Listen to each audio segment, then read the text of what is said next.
Thank you very much, President Metsola, Minister, honourable members. Europe is in a fight for a continent that is whole and at peace, for a free and independent Europe, a fight for our values and our democracies, a fight for our liberty and our ability to determine our destiny for ourselves. Make no mistake, this is a fight for our future. And I thought long and hard about whether to start this State of the Union address with such a stark appraisal. After all, us Europeans are not used to or comfortable with talking in such terms, because our union is fundamentally a peace project. But the truth is that the world of today is unforgiving. And we cannot varnish over the difficulties that Europeans feel every day. They can feel the ground shift beneath them. They can feel things getting harder, just as they are working harder. They can feel the impact of the global crisis, of the higher cost of living. They feel the speed of change affecting their lives and their careers. And they worry about the endless spiral of events they see on the news, from the devastating scenes in Gaza to the relentless Russian barrage on Ukraine. We simply cannot wait for this storm to pass. This summer showed us that there is simply no room or no time for nostalgia. Battle lines for a new world order based on power are being drawn right now. So yes, Europe must fight for its place in the world, in which many major powers are either ambivalent or openly hostile to Europe, a world of imperial ambitions and imperial wars, a world in which dependencies are ruthlessly weaponized. And it is for all these reasons that a new Europe must emerge.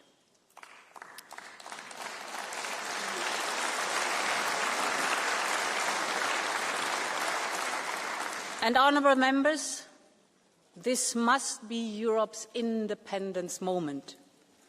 I believe this is our Union's mission, to be able to take care of our own defence and security, to take control over the technologies and energies that will fuel our own economies, to decide what kind of society and democracy we want to live in, to be open to the world and choose partnerships with allies, old and new. Ultimately, it is about having the freedom and the power to determine our own destiny. And we know we can do it, because together we have shown what is possible when we have the same ambition, unity and urgency.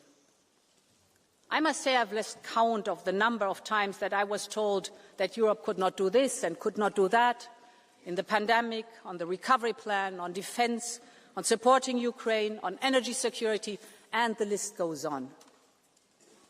Every time Europe stood united and made it. And we need to do the same now. So, honourable members, the central question for us today is a simple one.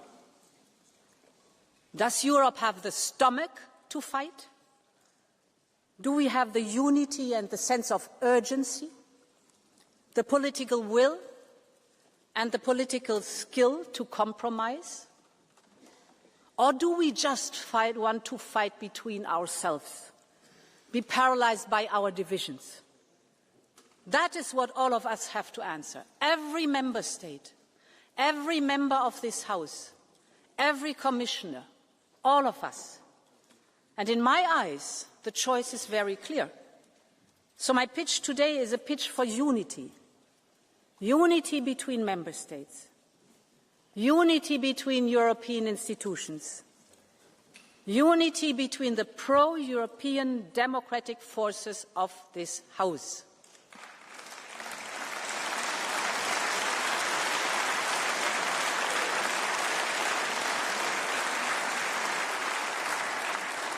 I'm here, and the entire college is here, ready to make this happen with you, ready to strengthen the pro-European democratic majority, because it is the only one that can deliver for Europe.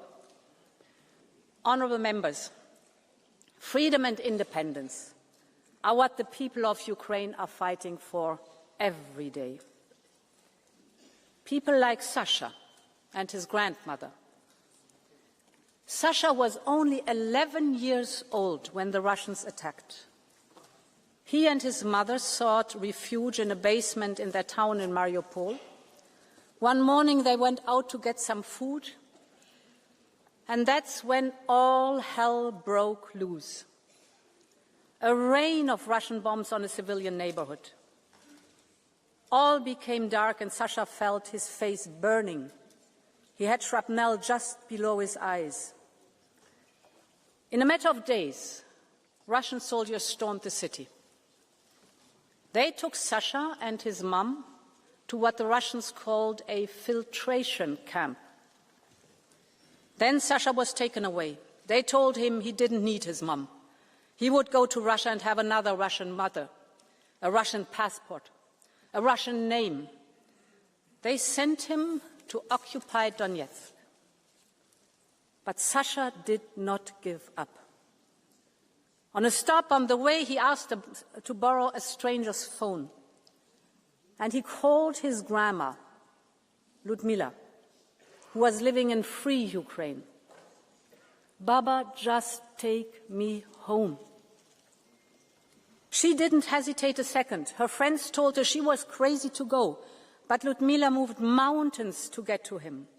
And with the help of the Ukrainian government, she traveled to Poland, to Lithuania, to Latvia, Russia, and finally into occupied Ukraine.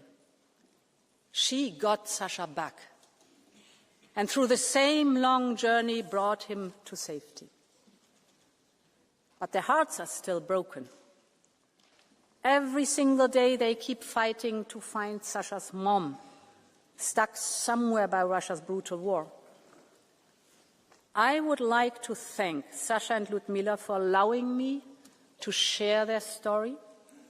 I'm honored that they are here with us today, and honourable members, please join me in paying tribute to Sasha, to Ludmila, and to Ukraine's relentless fight for freedom. Just stand up. Stand up. Stand up.